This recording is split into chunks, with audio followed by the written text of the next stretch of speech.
Alors moi, j'ai 12h30 à ma montre.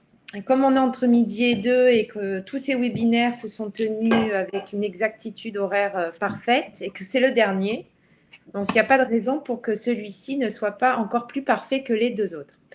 Chers amis, bienvenue à tous, à toutes et à tous, pardon, pour ce troisième webinaire de présentation de notre programme aux élections du Conseil national des barreaux qui se tiendront dans pile une semaine, le 24 novembre prochain.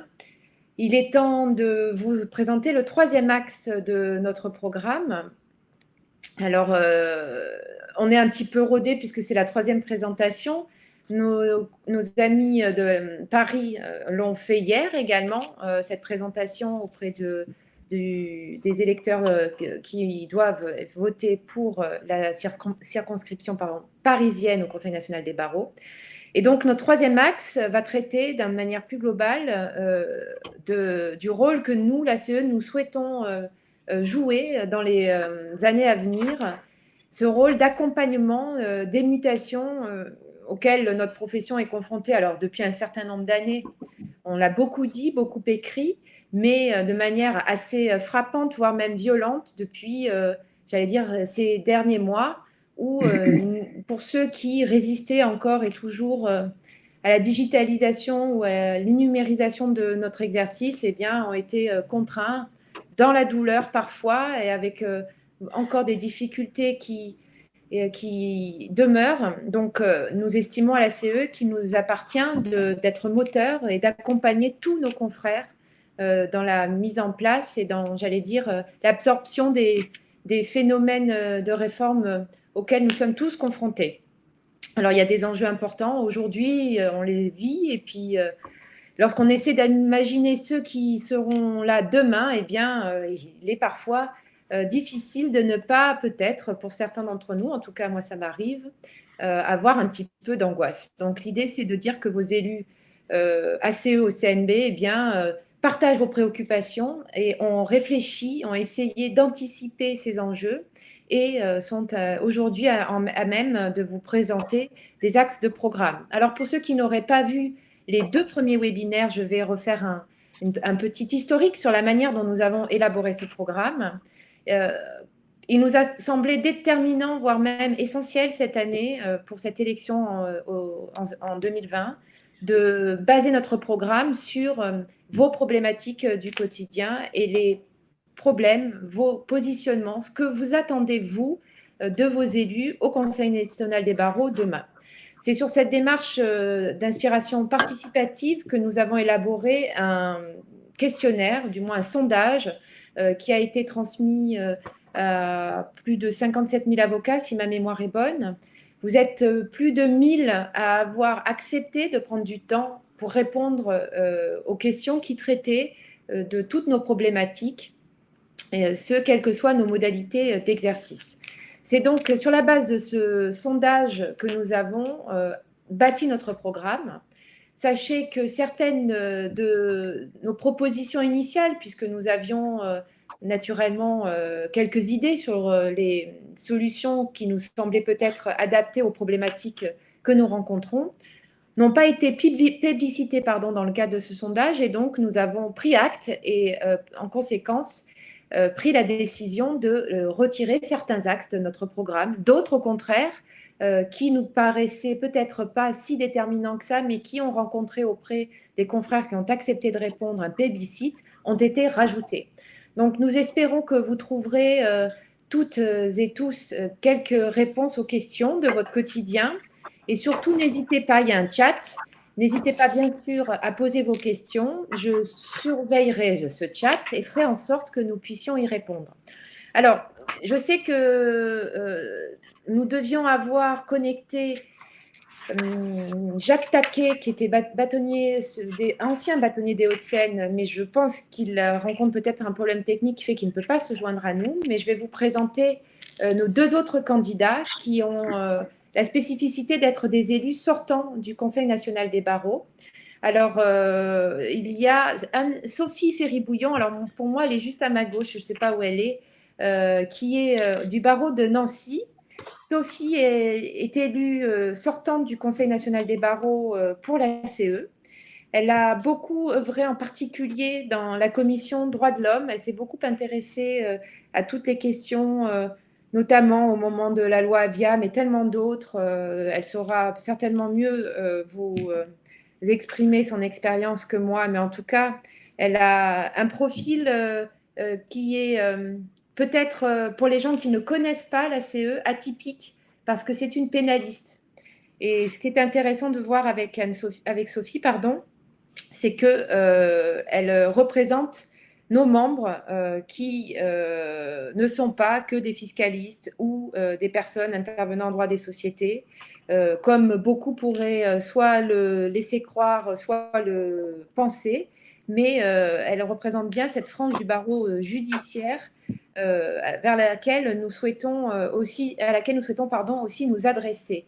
C'est d'ailleurs un des points essentiels de la présentation d'aujourd'hui. Je la remercie bien vivement. Et puis, il y a Christian Leroy du barreau de Lyon. Alors, je vois que Christian, il y a des Lyonnais qui sont connectés. Donc, tu as… Voilà. Et il n'y en a qu'un seul qui s'est exprimé, mais il y en a peut-être d'autres. Et ce d'autant que nous avons, depuis le début de ces webinaires, nous mettons ces webinaires en replay et que je ne sais pas le dernier combien a fait de vues, mais le précédent était à presque 3000 vues. Donc, on sait qu'il y a des confrères qui se connectent en fonction de leur disponibilité également après le passage en direct. Donc, Christian Leroy, avocat au barreau de Lyon, il est aussi un élu sortant du Conseil national des barreaux et Christian a eu la lourde tâche qu'il assume toujours au moment où je vous parle, hein, d'être le trésorier du Conseil national des barreaux, ce qui n'est pas une mince affaire. Donc, je les laisse peut-être se prendre la main. Je pense que Christian, c'est peut-être toi qui prend, oui, Christian des Lyonnais et des supporters. Voilà. Allez, Lyon. Eh bien non, nous allons passer, pardon, directement à Sophie. Sophie, je te laisse la parole pour présenter la manière dont nous entendons moderniser le procès civil. Sauf erreur de ma part, je ne crois pas que chez nos concurrents, il y ait eu des réflexions particulières à ce sujet. Or, il me semble que c'est d'une nécessité impérieuse, encore plus depuis que nous vivons depuis 6 mois désormais à peu près cette situation où la digitalisation est partout et que le procès n'aura plus jamais la même physionomie que ce que nous avons connu jusqu'ici. Donc Sophie, la parole est à toi. Oui, merci Delphine. Bonjour à tous. Merci de votre présence et de votre intérêt. Alors, Delphine m'a présentée comme étant une personne avocate du judiciaire, je le confirme, judiciaire, le civil et le pénal. Et au civil, nous avons déjà œuvré avec la CE au sein du CNB. Elle vous a dit également qu'on était des membres sortants. Et on a donné toute notre patte et notre empreinte et nos convictions dans ce procès civil à l'occasion du PJL qui a été discuté dès le départ de la mandature. En janvier 2017, on était sur le front immédiatement et dans le grand bain avec des délais, vous le savez tous, très contraints pour réagir sur les projets de loi. Et Emmanuel Raskin, qui est membre de la CE, qui est vice-président et qui était vice-président également de la commission texte, a donné de toute son énergie, de tout son travail, qui a été extrêmement conséquent, pour œuvrer sur ce procès civil. Ce n'est bien évidemment que la première marche, puisqu'il y a eu bien des choses de fait au sein de cette mandature aussi, et notamment toute la place qu'on a pu donner et qu'on a voulu donner et qu'on a prise pour tout ce qui était résolution, des modes de résolution alternatifs des conflits et des litiges, avec Catherine Pelvé, qui a fait inscrire au RIN une modification du RIN pour permettre l'ancrage des résolutions amiables des litiges dans notre règlement intérieur. Delphine vous le disait, ce sont des évolutions qui sont contraintes et accélérées par cet effet d'accélérateur de particules et de procédures qu'est le Covid, puisqu'on se rend compte aujourd'hui qu'on a des outils à notre disposition, qu'on a des audiences qui se font de manière très traditionnelle, et c'est bien, c'est aussi ma conviction, mais qu'il faut parfois adapter à des besoins particuliers du litige, à des problématiques conjoncturelles, à des problématiques structurelles, à des problématiques de crise. Et donc, on doit avoir les outils au XXIe siècle de rendre une justice dans des conditions qui soient satisfaisantes et pratiques, et rapides, et efficaces, et correctes, et respectueuses pour l'ensemble des parties au procès. Je dirais que le premier pan, c'est donc celui-là, renforcer et promouvoir la résolution raisonnée des litiges. La CE a déjà œuvré considérablement pour cela. On a aussi, au sein du CNB, vous avez vu toute l'évolution qui a été faite, on a des plateformes pour permettre des mises à disposition d'outils.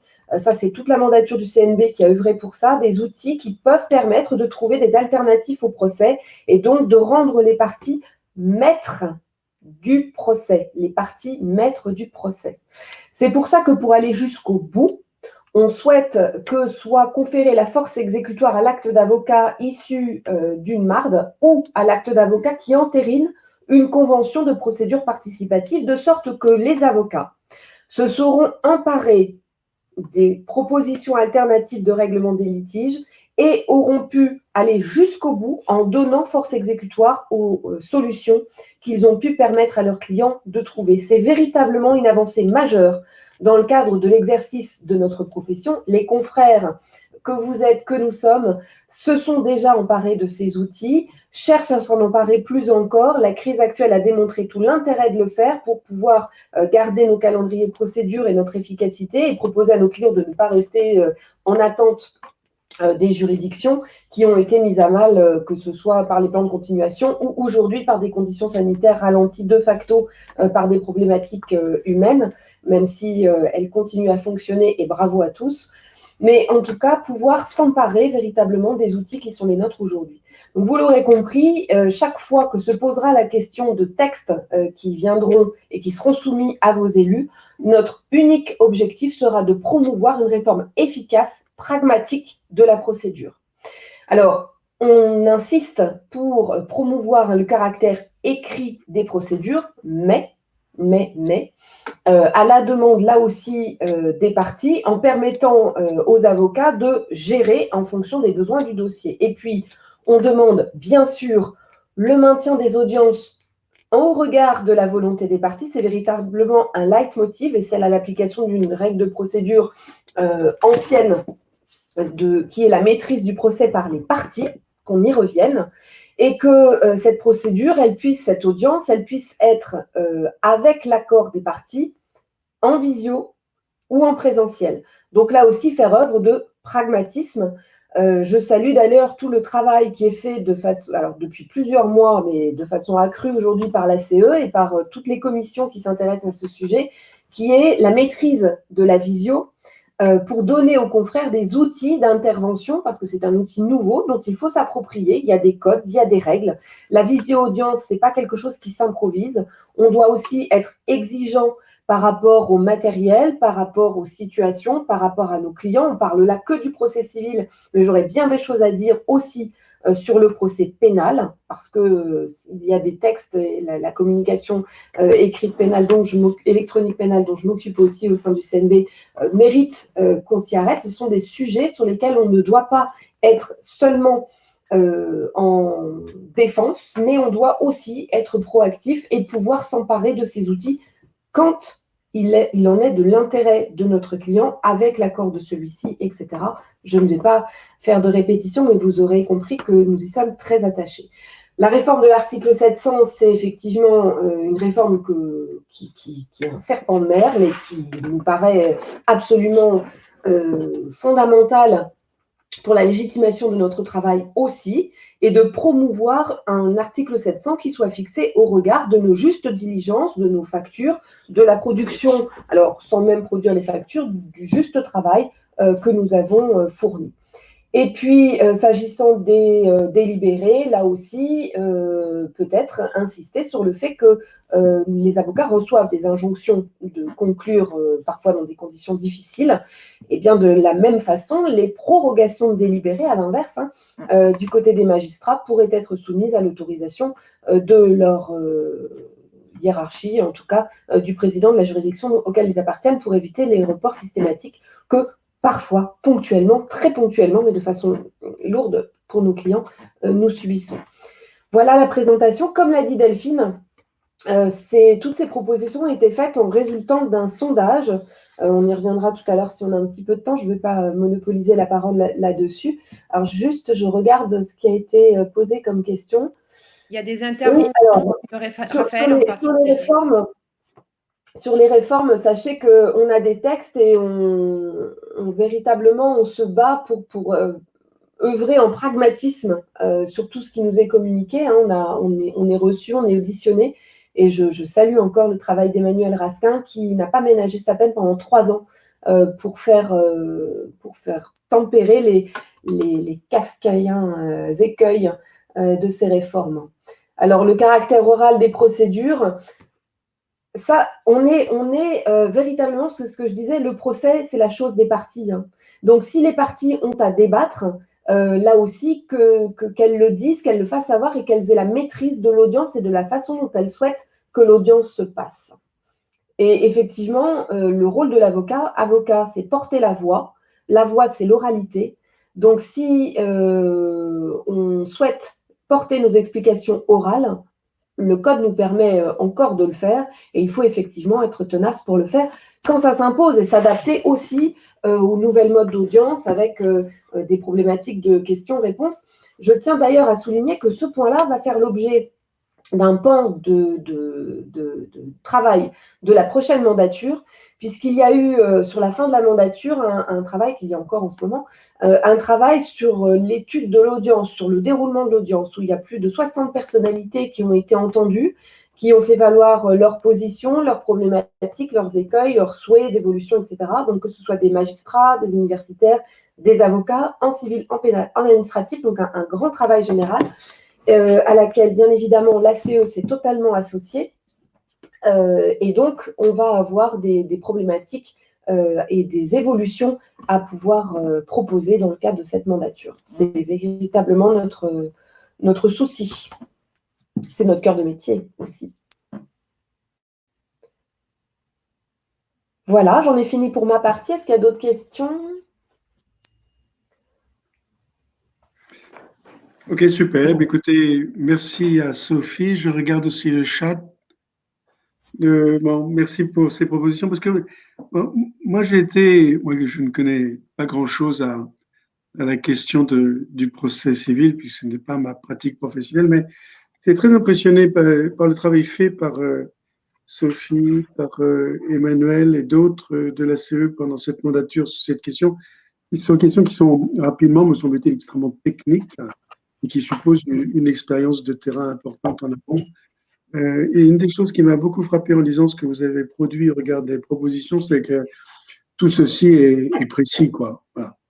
Et que on retrouve bien l'ACE dans la démarche que vous nous avez proposée à cet égard.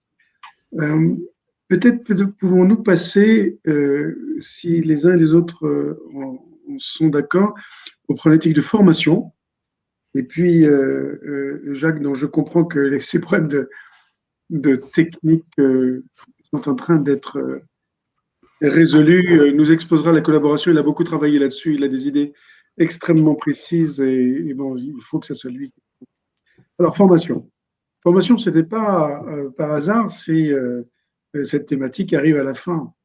Parce qu'ainsi que nous allons le voir, les résultats du sondage dont on a déjà parlé d'une part, mais les propositions de la CE d'autre part sont, me semble-t-il, une sorte de résumé de beaucoup de choses aujourd'hui qui caractérisent l'évolution nécessaire de notre profession et quoi de plus opportun quand on parle d'évolution que de commencer au moment de la formation. Alors on va passer trois slides de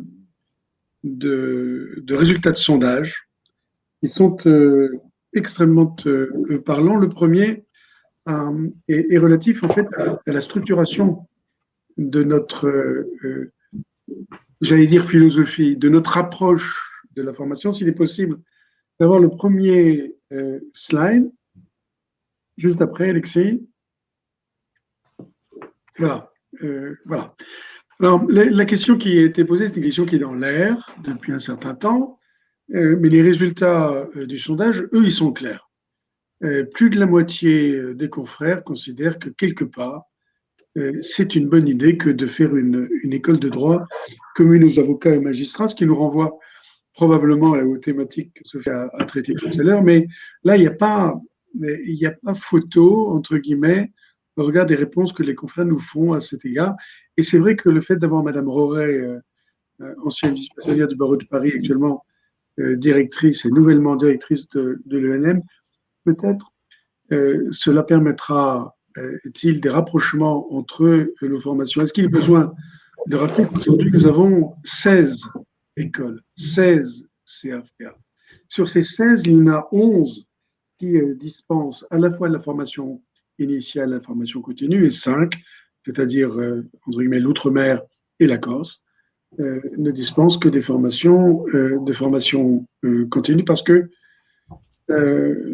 nécessairement, il y a une question de taille et lorsqu'il s'agit de formation initiale pour les futurs confrères qui ressortent de ces départements et territoires, ils sont amenés à se rapprocher.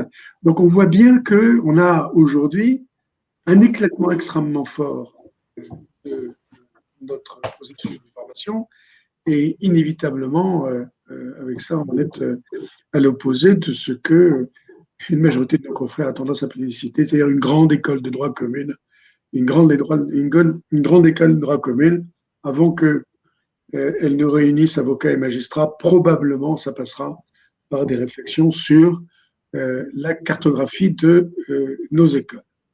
Alors, la deuxième thématique qui avait été traitée dans le sondage, ça, c'est quelque chose, j'allais dire, autour de laquelle la profession tourne depuis une bonne quinzaine d'années.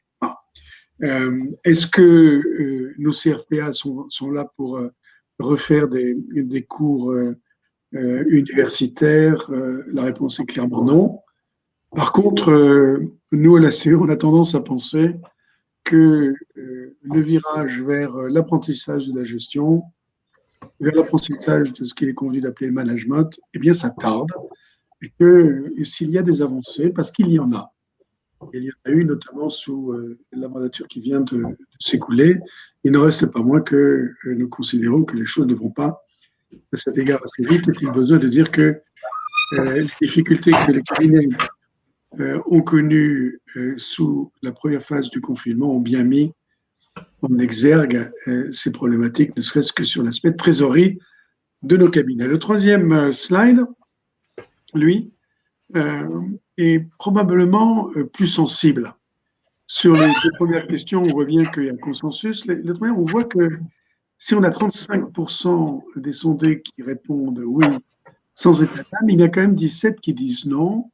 En fait, derrière, c'est pour nous, ACistes, le constat de la difficulté que nous avons que de recruter un certain nombre de confrères qui soient, j'allais dire, suffisamment spécialisés dans l'exercice professionnel, dans la formation, pour satisfaire aux besoins que nous nous rencontrons au regard de ce qu'expriment nos clients. Donc ça, c'est évidemment quelque chose qui est beaucoup plus sensible, mais qui, année après année, chacun en est bien conscient, s'affirme comme une des questions de demain. Alors, sur nos propositions, après ces trois vues de sondage, 6 propositions à cet égard. Et encore une fois, des propositions qui sont aussi pratiques que possible et aussi précises que cet exercice le permet. Bon, est-il besoin d'aller plus loin? Promouvoir la création de grandes écoles? Oui, bien sûr. Une grande école de droit commune, mais on voit bien que la politique des petits pas à cet égard sera probablement la bonne conseillère. Alors, la deuxième thématique, on vient d'en parler, mais là, on est encore plus précis ou plus engagé. Nous disons, les matières relatives à la gestion, au management des cabinets, eh bien, sur la tête un enseignement majeur. Au moins, les choses sont simples et claires. Oui, il est temps que chacun d'entre nous sache lire un bilan, un compte de résultat, qu'on sache où se trouve la TVA décaissée et qu'on ait une vision de la gestion de trésorerie. C'est évidemment majeur et nous le mettons comme cela. Donc, encore une fois, il ne s'agit pas du tout de critiquer ce qui s'est fait. À chaque mandature, il y a un ou deux représentants de la CE dans cette fameuse commission formation, qui est une des commissions phares du Conseil national des barreaux. Nous accompagnons ces évolutions et dans le cadre de la campagne, nous disons qu'il faut accélérer à cet égard. Alors, la troisième thématique, bon, on l'a déjà parlé, il faut que ce soit aussi loin des cours universitaires que possible et de plus en plus dans le pratique. Là aussi, il y a eu une évolution forte, mais il convient de la paraphaser, la terminer, voilà, plus clair. Voilà sur les trois. Alors, la quatrième proposition, bien sûr, elle dit OK, il faut adapter des parcours. Bon, derrière, c'est probablement aussi la logique de passage en cabinet pendant tout le temps de l'école. Là aussi, il y a des progrès, mais là aussi, nous considérons que les choses ne vont pas assez vite et que un des constats de la fin, puis maintenant en 12 ans, la fin de ce qu'on appelait le stage, eh bien, met en exergue encore plus la nécessité que de professionnaliser nos enseignements au sein de nos écoles. Favoriser la spécialisation dès l'entrée, oui, c'est évidemment une proposition qui va avec la dernière, c'est que spécialisation, besoin de nos cabinets, demande de nos clients. Je dirais, est-ce qu'il est besoin d'aller plus avant à cet égard? Nous savons tous, quelles que soient nos pratiques, que celle ou celui d'entre nous qui est le plus pertinent, eh bien, c'est celui qui cultive sa spécialisation. Alors, je ne vais pas rentrer non plus dans le débat qui consiste à nier l'importance de la formation générale, mais enfin, de plus en plus, les clients, le marché, nous amènent à nous demander une spécialisation extrêmement forte, et ce sera d'autant plus vrai qu'il y aura des juristes d'entreprise de plus en plus nombreux dans le cadre de celle-ci, c'est-à-dire nos clients naturels. Ne nous faisons pas d'illusions. La croissance continue des départements juridiques dans les entreprises s'accompagne inévitablement d'une demande de spécialisation de plus en plus poussée sur le marché des intervenants libéraux. Alors, écoutez, voilà ce que nous voulions vous proposer. Je me permets de souligner, comme Delphine l'a fait, l'énorme travail qui a été fait par Caroline Torza au sein de la commission formation. Caroline est élue SCE inscrite au barreau de Strasbourg. Et Caroline a notamment travaillé, c'est elle qui a mis au point et qui a délivré sous cette mandature un outil qui est à la disposition de tous les confrères qui permet de cartographier immédiatement et d'identifier immédiatement une formation que l'on voudrait suivre dans le cadre d'un outil numérique qui est mis à la disposition de la totalité de nos confrères. Alors, je vois qu'il y a une question à Bordeaux ou à Lyon. Oui, j'imagine que Raphaël, lorsqu'il pose cette question, il renvoie à ma remarque, au rappel de la nomination de Madame Roret en tant que directrice. Non, Madame Roret, nous le savons, est intervenante au niveau de l'ENM depuis très nombreuses années. C'est pas par hasard si elle arrive à ce poste, mais l'ENM, elle, de son côté, évidemment, ne bougera pas. Alors maintenant, comment faire cette grande école de droit commun, on verra. Une école d'un côté, 16 de l'autre, voilà, le chantier est devant nous. Alors, Marianique, je vois favoriser la spécialisation dès l'entrée, oui et non. Les visions généralistes, oui, bien sûr, je me suis permis de le rappeler. Oui, bien sûr, bien sûr. Je me suis permis de rappeler tout à l'heure qu'il ne s'agissait pas pour nous que d'occulter la nécessité d'une base de formation générale, bien sûr. Bien sûr. Et de mon côté, j'ai toujours tenu à conjuguer l'un et l'autre. Il n'y a pas de fiscaliste sans quelqu'un qui sait ce qu'est le droit des affaires, voire une approche civiliste. Oui, bien sûr, bien sûr. Mais enfin, la nécessité que nous avons de répondre au marché nous impose. Ah, moi, nous nous impose la nécessité de nous spécialiser. Oui, alors Raphaël, oui, le futur École nationale. Alors, nous serions tellement heureux, Raphaël, si nous pouvions vous dire que, bah, par exemple, à Lyon, ça serait une bonne idée. Ça me semble la meilleure des idées. Mais franchement, on n'est pas là. Voilà. Mais encore une fois, pour revenir et pour terminer là-dessus, nous, ce qui nous a frappé, c'est que tout le monde est d'accord, quoi. Il y a une grosse majorité de nos confrères pour dire oui, oui, oui. Bon. Et puis, au même moment, lorsqu'on est au Conseil national des barreaux, discuter avec les autres formations retenues, mais on voit que le monde ordinal est quand même très attaché à avoir aussi proche que possible sa propre école. Voilà. Donc, le travail est devant nous à cet égard. Mais je retiens l'idée de Lyon, ça me semble une très bonne idée. Alors, moi, j'ai avancé Marseille, bien sûr, mais voilà, nous avons des débats. c'est pour clore le débat entre Lyon et c'est pour clore le débat entre Paris, Lyon ou Bordeaux, tu vois. Oui, mais je vais mettre tout le monde d'accord à prendre la diagonale Bordeaux-Nancy. Nancy, oui, c'est voilà.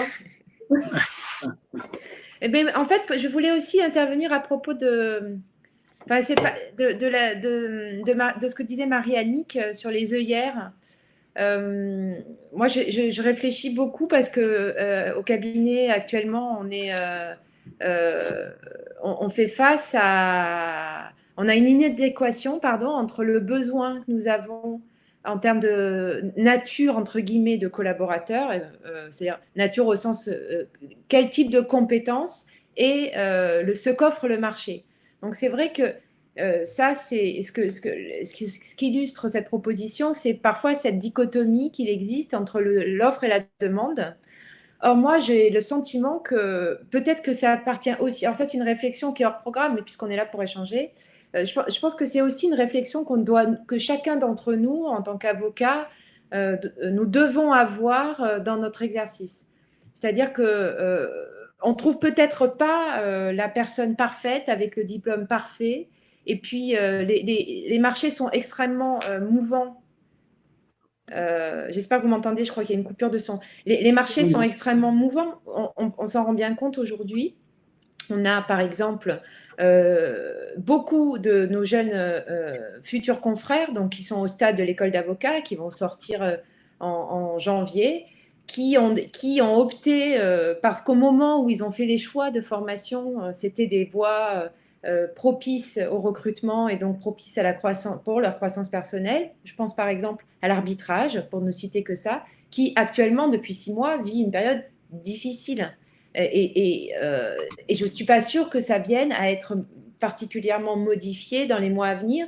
Et donc, on sait, pour parler de ça, parce que c'est sur la place de Paris dont j'ai eu vent de cette difficulté en particulier pour ces jeunes-là, mais il y en a d'autres, hein, on sait qu'il y en a beaucoup qui ne vont pas trouver de lieu d'exercice au mois de janvier. Donc moi, après, je pense qu'il est aussi notre responsabilité en tant qu'avocat et en tant que confrère de ces futurs confrères de prendre part à la formation. Donc, pour ma part, confrontée au fait que je ne trouvais pas la perle rare que j'avais imaginée, je suis partie du principe que j'allais recruter quelqu'un avec un profil plus généraliste, parce que effectivement, c'était plus la typologie de CV que je recevais moi aujourd'hui dans mon cabinet. Alors, moi, je suis du fiscal et droit des sociétés en particulier, et de m'investir particulièrement dans leur formation à eux, parce qu'ils expriment le souhait. Les jeunes aussi modifient leur manière d'appréhender un poste, c'est-à-dire qu'ils ne sont pas idiots, ils ont bien compris que c'était compliqué. Donc, ils réduisent aussi peut-être leur niveau d'exigence, c'est-à-dire qu'ils s'imaginaient peut-être aller plaider au quotidien, en droit de la famille ou en pénal. Que sais-je, c'est un exemple que je prends comme ça en vous parlant. Et eux aussi acceptent finalement de revoir peut-être leur plan de carrière. Mais je crois que nous aussi, on doit accepter de nous investir tout particulièrement dans la formation de ces jeunes et de ne pas hésiter au-delà des propositions qui sont faites dans ce programme, à prendre part à la formation des gens qui travailleront chez nous, parce que c'est quand même, me semble-t-il, une des ressources fondamentales du développement de nos cabinets et de leur survie. Hein. Donc voilà, la trop grande spécialisation initiale peut être un frein. C'est vrai, et Raphaël dit ça, c'est à la fois vrai et pas complètement. En fait, je pense que surtout ce qu'il nous faut, mais ça c'est vrai pour tout le monde, c'est être agile. Il faut avoir de l'agilité dans ce que nous faisons, que l'on soit patron, que l'on soit collaborateur.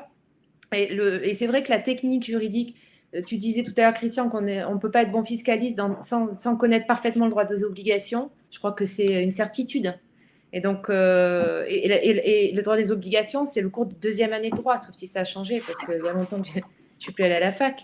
Mais il me semble que c'est ça. Donc, c'est la base de tous. Donc, je pense que c'est à nous à faire preuve d'agilité, tant aux collaborateurs qu'à nous quand on a la chance de pouvoir recruter. Être agile et accepter le fait que pour que ça fonctionne, il faut s'investir dans la formation de nos jeunes dans nos bureaux et pas hésiter à prendre des risques limités, il ne faut quand même pas exagérer, hein, dans le temps à consacrer. Voilà, ça c'était une pensée très personnelle hein, qui n'engage pas la CE, qui n'est que la mienne, mais puisqu'on est là pour débattre, je trouvais que c'était intéressant qu'on puisse évoquer ça aussi, notre responsabilité collective sur la formation des jeunes. Au-delà des écoles, hein, voilà, c'est ça que je voulais dire. Non, mais bien d'accord.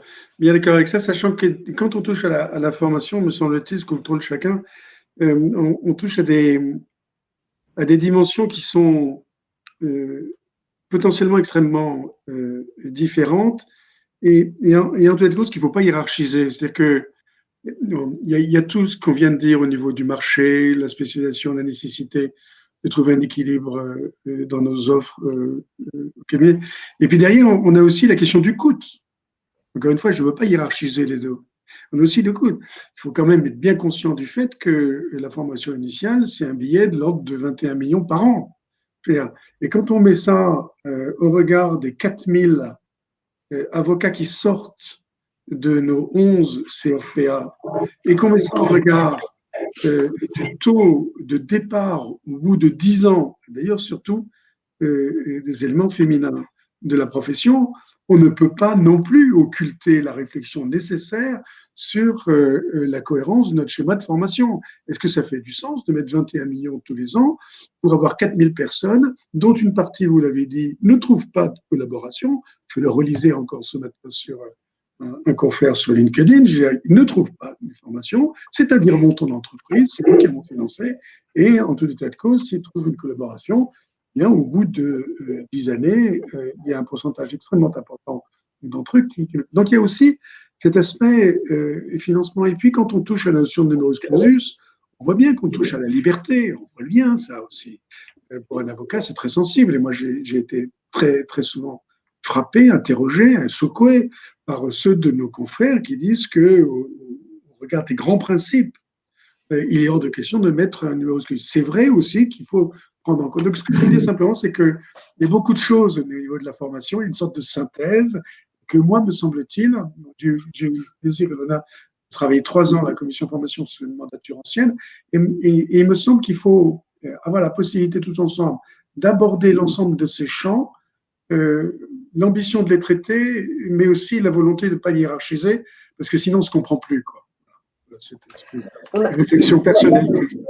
La commission de formation, c'est aussi une commission à laquelle j'ai travaillé et sur laquelle il faut faire preuve aussi d'agilité en tenant compte de plusieurs paramètres et d'intérêts très, très variés, sans jamais oublier l'intérêt des avocats que nous formons, l'intérêt des ordres, l'intérêt des confrères. Donc, il faut trouver une alchimie pour que les potentiels, les qualités, les capacités, les talents puissent éclore et qu'on puisse... On a eu 5 ans, en gros, en général 5, voire plus, de formation. Quand on arrive dans nos centres de formation d'avocats, on doit permettre au stade des écoles de faire éclore les talents et de donner de la confiance, de l'agilité, des capacités supplémentaires à nos confrères. Et je crois que ça, tout le monde en est d'accord, que ce soit les futurs confrères, que ça rejoint ce que tu disais, Delphine.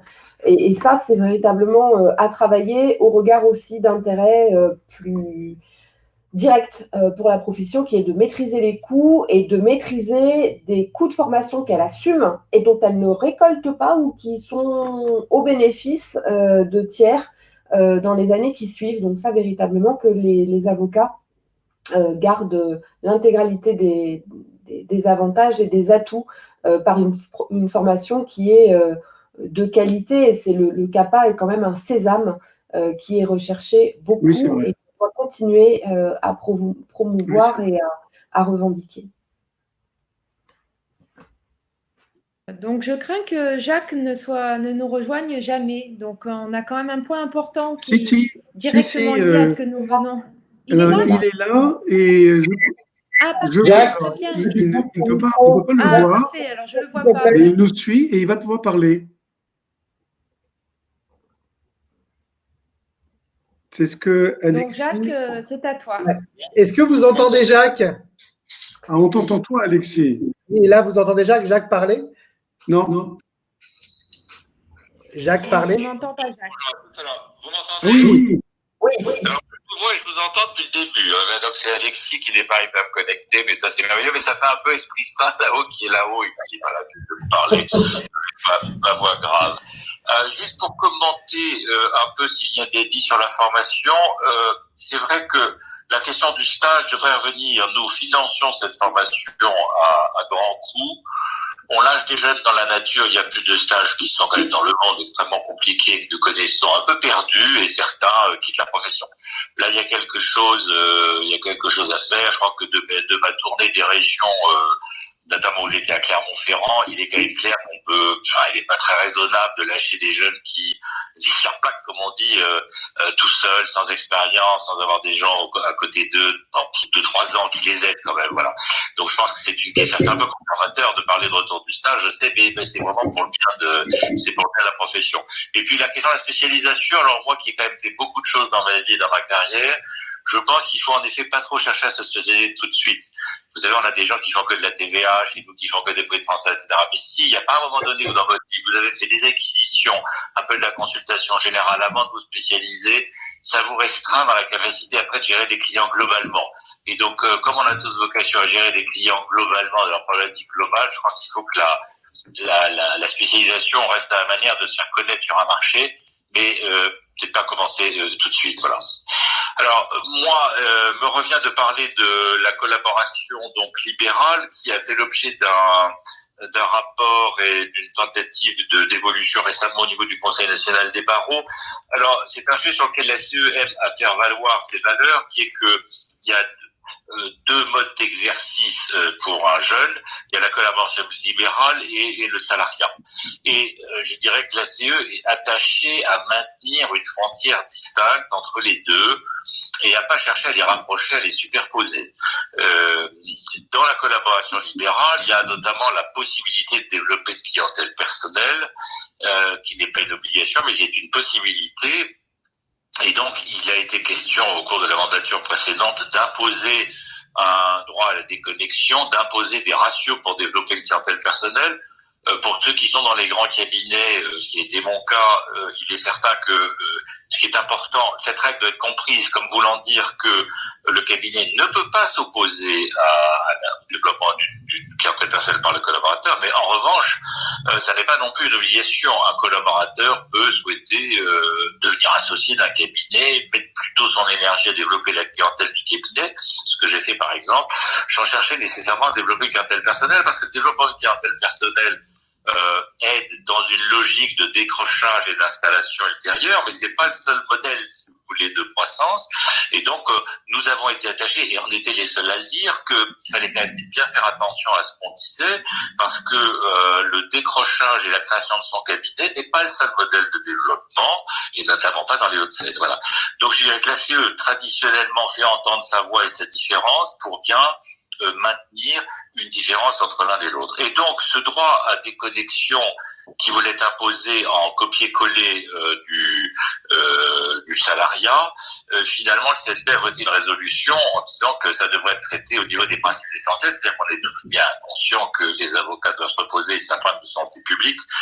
Moi-même, j'ai des enfants, gendres et autres avocats, et donc je vois bien comment ils vivent avec leurs enfants, et on est tous d'accord qu'on a un problème de société pour éviter des dépressions nerveuses et des espèces de tensions psychiques permanentes. Il faut des décrochages, et ce décrochage, il faut que ça fasse l'objet d'un dialogue. Mais ce qu'on a souhaité, c'est redonner la parole, la liberté à l'intérieur du cabinet, dans le cadre de bonnes pratiques, dans le cadre d'un accord des principes essentiels. Pour dire, il y a un sujet, il est traité, mais on ne va pas le réguler de manière technocratique ou administrative. Voilà. De même, on s'est opposé à une espèce de norme qui serait de normer le temps nécessaires au développement de clientèle personnelle. Alors on sait que dans certains marchés parisiens, on sait bien tout le problème du contrat du collaborateur parisien classique, exténué de dossiers à qui on empêche de développer une clientèle personnelle, etc. Bon, on connaît bien ce problème, mais on voit bien que si on était allé plus avant dans une régulation, il aurait fallu dire bah oui, il faut disposer de 20% de son temps de travail pour développer une clientèle personnelle. Et ça, pour nous, c'est pas dans notre culture, donc nous n'étions pas favorables, je vous le dis, hein, parce que si vous êtes tenté de voter pour nous, il faut quand même faire la foi. Nous n'étions pas tentés. Notre culture de la CE, c'est justement de maintenir ce choix. Alors, je terminerai en disant que tout ceci est un paradoxe, puisque à l'occasion du commentaire qui a été fait par le CNB sur la cessation de l'exercice, du licité d'exercice, vous savez qu'on peut être avocat dans différentes structures maintenant, ce qui est quand même pas évident. Eh bien, ils ont replongé les mains dans le statut de l'avocat salarié et le CNB, après avoir obtenu plusieurs consultations, indique que l'interdiction qui est prévue par la loi pour l'avocat salarié de développer une clientèle personnelle doit s'entendre comme uniquement durant la durée d'exécution de son contrat de travail. C'est-à-dire que l'avocat salarié, on s'en serait douté, ne peut pas développer une clientèle personnelle pendant l'exécution de son contrat de travail, mais après les heures de travail, il peut le faire. Et donc, vous voyez, on est dans il y a une espèce de convergence maintenant entre statuts, puisque quand même la possibilité de développer une clientèle personnelle était la grande différence, si vous voulez. Et voilà. Donc cette différence va s'estomper. En tout cas, nous souhaitons que ne pas chercher à trop réguler ce contrat de collaboration libérale et le maintenir dans l'intérêt des deux parties. C'est-à-dire que si ça marche, évidemment, le collaborateur sera augmenté, conservé, et c'est dans l'intérêt des deux parties. Et on fera tout pour le garder. Ou à défaut, eh bien, ça lui permet de faire le constat de là où il en est dans sa vie professionnelle et éventuellement de réorienter sa carrière. Voilà. Alors, l'autre sujet, évidemment, qui est difficile pour la collaboration libérale, c'est lorsque la collaboration cesse, quelle est la couverture. Et donc là, on est tous d'accord pour mettre en place un système de garantie. Alors, soit on met en place un système de garantie collective, il y a des barreaux qui permettent une mutualisation de cette assurance, et je pense qu'en effet, notamment avec les fonds des CARPA, c'est sans doute une bonne idée d'avoir une mutualisation, soit un coût individuel, mais évidemment le coût de l'assurance risque d'être un petit peu plus élevé. Voilà. Alors voilà ce que je voulais dire sur la collaboration libérale. Delphine, si tu es toujours avec nous, tu veux peut-être ajouter quelque chose? Alors, il y a une question de Raphaël sur le chat. Alors, je ne pense pas que… Peut-être que tu ne vas pas s'agirait-il de créer une nouvelle charge professionnelle obligatoire, la cotisation perte de collaboration. C'est toute la question technique qui se pose en réalité. Il faut que vous sachiez que sur cette question, il y a actuellement l'inspection générale des finances qui planche sur une réforme alors, à envergure plus large que la nôtre qui porterait sur les modalités d'exercice des professions réglementées, du droit et autres. Et sachez que dans l'une de leurs préoccupations majeures figure bien l'accompagnement des professions réglementées dont nous sommes, mais ça inclurait dans leur démarche les médecins, très largement d'autres professions qu'on identifie assez facilement. Dans leurs préoccupations importantes figure effectivement l'idée selon laquelle l'État pourrait accompagner une généralisation d'une cotisation. Alors, vous l'avez nommé cotisation perte de collaboration. En réalité, le modèle reste encore à déterminer, mais l'idée selon laquelle on pourrait peut-être réfléchir au-delà même des barreaux, c'est-à-dire réfléchir sous un angle profession réglementée, donc avec une assiette beaucoup plus large que la nôtre, ce qui réduirait de fait le coût de ce type d'assurance, puisque la problématique, tu l'as dit, Jacques, elle réside en grande partie sur qui supporte le coût et combien, voilà.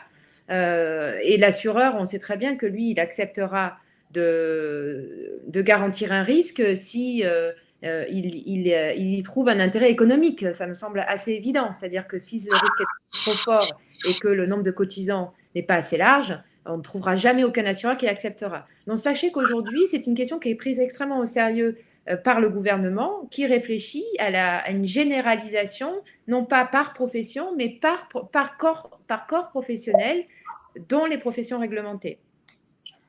Ben, je suis d'accord, Raphaël. C'est exactement ce que j'ai dit à l'IGF. Donc, certains barreaux, je pense à Versailles, n'ont que la cotisation prévoyance de base CNPF et ne font rien en plus. Si vous prenez le barreau de Paris, et ce qu'ils font, c'est qu'ils souscrivent obligatoirement et ils rebasculent une partie de la cotisation. C'est-à-dire, ils veulent éviter la paupérisation de la protection sociale des collaborateurs et de la profession en général, parce qu'ils se disent que comme certains souffrent économiquement, si on leur souscrit pas quelque chose, ils ne prendront rien à titre personnel. Et donc, on est là dans une exposition personnelle, humaine, qui est quand même pas vraiment compatible avec nos principes essentiels.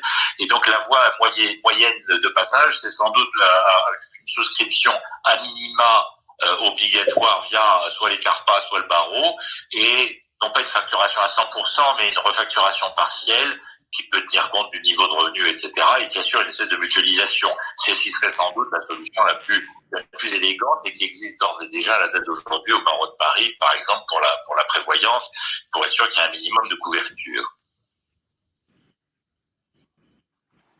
Alors, Raphaël dit socialisation rampante de l'activité libérale. Alors, Raphaël, sur le fond, moi, je suis d'accord avec vous. C'est d'ailleurs ce que j'ai dit à mes interlocuteurs à l'Inspection générale des finances à ce sujet. J'aurais dit, je crains que quand même on ne soit pas en conformité complète avec l'esprit de l'exercice libéral, l'esprit en tant que tel. Mais leur réponse, elle est, je crois, tout aussi légitime que ma réflexion, et de dire, mais attendez, je comprends ce que vous dites et sur le fond, nous sommes d'accord, mais on est face, et ça rejoint de ce que tu viens de dire, Jacques, à une situation économique et sociale grave pour beaucoup de libéraux, dont vous êtes. Et donc, l'État ne peut pas faire comme s'il ne se passait rien, parce que ça aura un impact plus global sur l'économie au sens général du terme. C'est-à-dire que si on a des professionnels libéraux qui composent une part non négligeable du tissu économique, qui périclitent, ça n'aura que des impacts négatifs sur une vision plus macroéconomique que ce que vous avez. Et je crois qu'effectivement, autant la position qu'on exprime, que vous exprimez, Raphaël, est recevable, autant la leur, je peux la comprendre aussi. Donc la solution, elle n'est pas ou tout blanc ou tout noir, elle est certainement sur un champ médian, et que bien que étant moi-même libérale, profondément ancrée et presque quasiment génétiquement libérale, je peux pas ignorer l'évolution sociale à laquelle nous sommes confrontés et effectivement accepter de réfléchir, y compris à une assurance perte de collaboration prise de collectivement. Il faut être pragmatique, me semble-t-il. Perte de clients, oui, pourquoi pas. Ça, on en rêverait tous, hein, Raphaël. Oui, moi j'ai trouvé un assureur, moi. Voilà. Donc Jacques, je ne sais pas, tu peux continuer si tu veux. Oui, alors permettre une plus grande mobilité des collaborateurs. Alors là, on revient sur le terreau classique de la CE qui est de revisiter la déontologie telle qu'elle est, de voir si c'est pas un frein. Quand j'étais bâtonnier, cette question revenait fréquemment, peut-on travailler comme avocat de chez soi? Et je vous cache pas qu'à chaque fois, la réponse était bien non, parce que si vous travaillez de chez vous, vous pouvez pas assurer la garantie du secret professionnel, il y a tout le monde qui va passer derrière votre écran, vos enfants, le conjoint, la femme de ménage, et là, on peut pas. Et donc, c'est la réponse officielle des barreaux, c'était, non, vous pouvez pas travailler de chez vous parce que le lieu n'est pas propice, ne permet pas d'assurer le secret professionnel. Et puis, arrive le Covid et tout le monde arrive de chez soi et la Terre continue de tourner. Ce qui prouve que c'est ces temps historiques où il y a des choses qui sont des temps de résistance et puis à un moment donné, les murs, un peu comme le mur de Berlin, tombent et c'est des murs psychologiques. Et ça nourrit la dynamique de la CE, c'est de revoir en permanence, de maintenir un chantier ouvert de ces questions de déontologie. Et alors, c'était dans le premier pilier, c'est pas dans le sujet d'aujourd'hui, mais vous savez que parmi les autres sujets qui animent beaucoup, il y a la question donc de la rémunération d'un porteur d'affaires, l'ouverture du capital, etc. Positions sur lesquelles il y a beaucoup de positions figées, historiques, qui datent de certains temps, mais on voit bien que les temps changent et que les temps amènent à reconsidérer un certain nombre de choses. Donc, en effet, une plus grande mobilité pour les collaborateurs. collaborateurs, le moins qu'on puisse dire, c'est que c'est réussi, puisqu'à la date d'aujourd'hui, dans les Hauts-de-Seine, les collaborateurs sont invités à ne pas venir au bureau, mais plutôt à rester chez eux, et il faut vraiment frapper assez fort à la porte pour pouvoir accéder au bureau. Donc, c'est vous dire combien les temps changent, voilà. Alors, le dernier sujet qui est le statut d'off console, ça n'est pas moi qui l'ai suggéré. Dans mon cabinet, off console, c'est un titre qui se veut être honorifique de quelqu'un à qui on ne va pas proposer l'association, mais qui pourra signer seul. Donc, il n'est pas associé au cabinet, mais en général, on revoit avec les assurances, en tout cas quand j'étais patron de mon cabinet, c'est ce qu'on faisait, c'est que j'avais bien vu avec les assurances responsabilité civile qu'on était couvert, même si le signataire du courrier était un simple collaborateur non associé, et que donc le off console peut signer sur du papier en tête sans nécessairement être associé. Bon, je dois dire que Delphine, je sais pas toi qui es la grande prêtresse de notre opposition, peut-être peux-tu nous rappeler l'attachement qui est à juridiser en quelque sorte ce statut d'off console qui était plutôt de l'affichage et de la communication, quoi. Ben, l'idée, effectivement, parce que ça c'est une proposition qui ressort principalement de nos confrères du barreau de Paris, je le précise, hein, puisque sachez qu'à la CE, on a un programme commun entre nos deux listes, Paris-Province, et donc il arrive parfois que certaines préoccupations soient particulièrement régionalistes, et donc celle-ci en est une qui remonte particulièrement de nos confrères du barreau de Paris. Donc l'idée serait de leur trouver, parce que en fait c'est un statut qui se développe beaucoup, et c'est vrai qu'il est souvent associé à nos confrères qui ayant atteint une certaine limite d'âge, pardon, ne peuvent plus être associés parce que les règles du cabinet les commandent, ou parce que les règles qu'ils ont fixées entre eux nécessitent qu'ils fassent la place, mais ils restent quand même actifs au sein des structures. Et donc aujourd'hui, je me souviens toujours, c'est le bâtonnier Burguburu qui définissait, qui lui-même était off counsel, il est toujours d'ailleurs, hein, de sa propre fille, et il me disait qu'en fait, il était devenu un vieux collaborateur.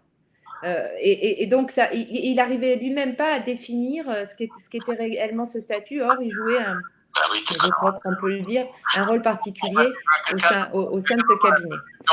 De off console, je ne saurais pas dire, mais un off console, c'est quelqu'un qui a une expertise reconnue par le marché, qui en principe a sa propre vie par ailleurs. C'est souvent des profs, en fait. Les profs sont off console, c'est-à-dire qu'ils enseignent à la faculté, mais les cabinets ont intérêt à s'attacher la réputation d'un spécialiste de droit des sociétés, de droit des contrats, à disposition qui fait qu'il pourra contribuer à la valeur ajoutée de manière permanente. On voit bien, c'est un peu au cas par cas. Et donc, le off console, c'est quelqu'un qui n'a pas besoin d'être dans la grille de la performance, comme le dit Delphine, de l'associé, qui doit cracher des millions de chiffres d'affaires et des millions de résultats. Et mais en revanche, il y a une expertise qu'on a besoin. Voilà. Alors après, ce titre-là apporté des marchés anglo-saxons, est-ce qu'on a besoin de le juridiser un peu plus? Je ne sais pas, parce que ils sont collaborateurs, et donc en tant que collaborateurs, ça pose surtout la question de la responsabilité civile, c'est-à-dire s'ils signent sur du papier en tête sans être associés, et que donc juridiquement ils n'ont pas la capacité d'engager la société d'avocats puisqu'ils ne sont pas associés, mais je vous assure, moi j'ai vérifié ceinture et bretelles que les polices de responsabilité civile couvrent ces situations, voilà. Donc je ne sais pas si c'est vraiment ça qui va vraiment bouleverser la face du monde. Mais Ben, ça pourra faire l'objet d'un débat, en tout cas. Preuve en est. Donc, il y a des questions auxquelles on n'a pas de réponse, et peut-être que la pertinence ne sera pas révélée dans le cadre du mandat, mais en tout cas, c'est un point.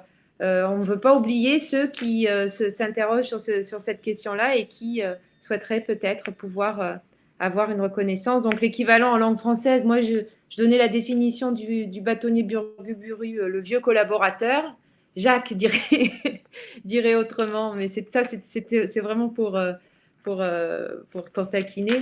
Jacques dirait le collaborateur sachant plus, si j'ai bien compris. Donc, on n'a pas de définition à proprement parler, et c'est peut-être là la problématique qui est posée. Donc, favoriser, assurer aux ordres via la formation continue, l'accompagnement du développement de la carrière du collaborateur. là, ça complète ce que nous disions lorsqu'on parlait de formation, hein. On voit bien que ce sont deux sujets extrêmement proches. Pourquoi? Parce que la carrière du collaborateur, il ne s'agit pas de les lâcher, comme tu disais très justement, Jacques, sur le marché et puis advienne que pourra. C'est une ressource, le collaborateur, une richesse importante pour nos cabinets.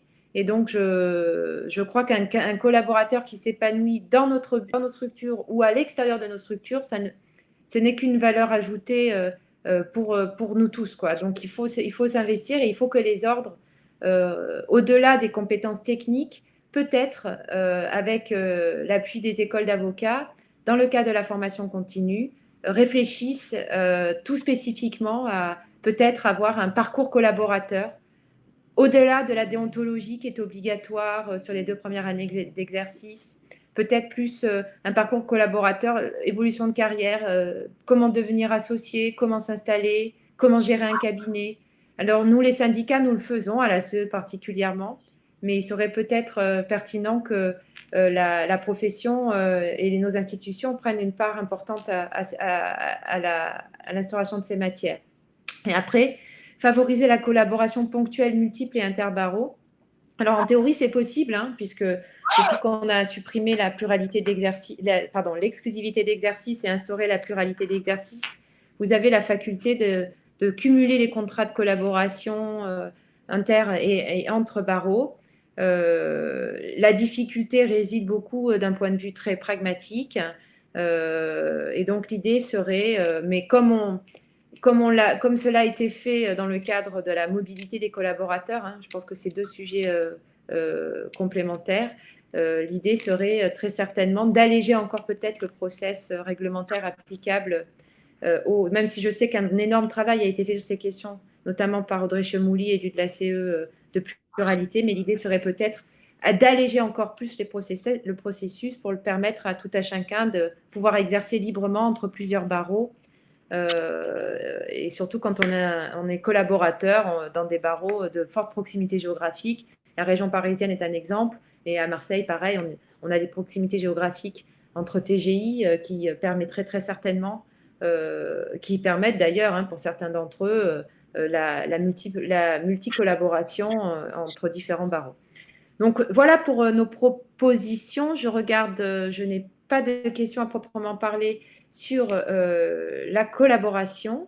Je crois, sauf erreur de ma part, voilà, puisque la formation a d'ores et déjà été traitée par Christian, que nous en avons fini pour cette ultime présentation. Donc voilà nos candidats province avec leurs photos, très bien, qui sont présents. Donc on est à J-7, -8, ou -7, -8 de l'élection. Donc naturellement, on compte sur vous, comme votant, on compte sur vous comme relais. N'hésitez pas à motiver les gens de vos cabinets dans le cadre des visios que vous faites, lorsque vous vous déplacez en juridiction, puisque c'est possible pour ceux d'entre vous qui n'hésitez pas à prêcher la belle parole, à dire qu'à la CE, on n'est pas exclusivement tourné vers les praticiens du droit des affaires, mais qu'on s'adresse à tous les avocats et qu'on a des solutions à donner à tous et qu'on est là, on travaille, on a toujours beaucoup travaillé, on est motivé et on sollicite bien sûr votre soutien et vos votes.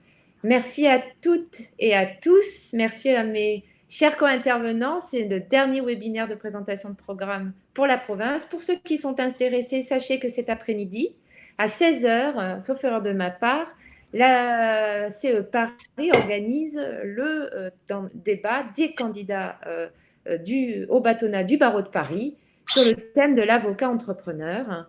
Donc, si vous avez envie de vous y joindre, n'hésitez pas, c'est à 16h. Vous trouverez les liens sans problème sur les réseaux sociaux. Et puis, je crois qu'on a peut-être encore Jacques qui doit, je ne sais pas, clôturer son petit tour virtuel et présentiel des régions de France. Christian aussi, Sophie. Voilà, on espère que cette campagne a été assez rythmée. Pour nous, elle a été extrêmement dense. On vous souhaite à tous une bonne fin de journée.